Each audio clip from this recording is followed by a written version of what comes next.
Hello students, good morning, welcome to the class. So now we are going to start the second chapter of civics, that is the making of constitution. So firstly, what is a constitution?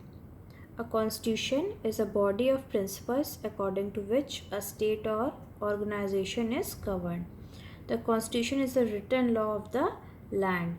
So what is a constitution? Under constitution there is a principles according to which a state or organization is governed. Okay, it is collected in a written form.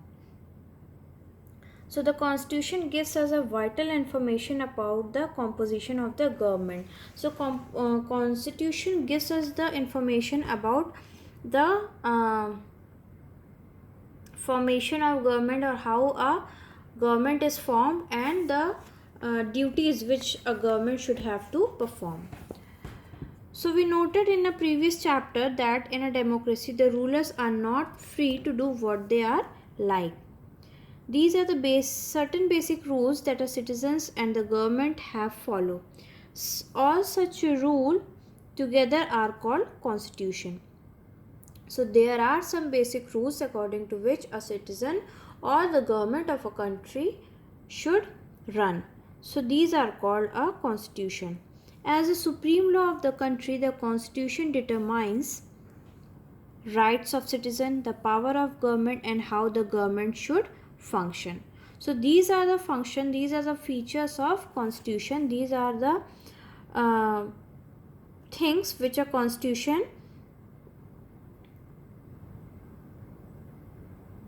gives us. In this chapter we ask some basic question about the constitution design of a democracy. Why do we need a constitution? So first basic question is, why do we need a constitution? How are the constitution drawn up? Who designs them, and in what way? What are the values that shape the constitution in democratic states? Once a constitution is accepted, how can we change it later as required by the changing conditions? So these are the questions that we have to answer it. These are the basic questions. One recent instance is designation constitution. Designing constitution for a democratic state is that of the South Africa. We begin this chapter by looking at what happened and there how can a South African went about this task of designing their constitution.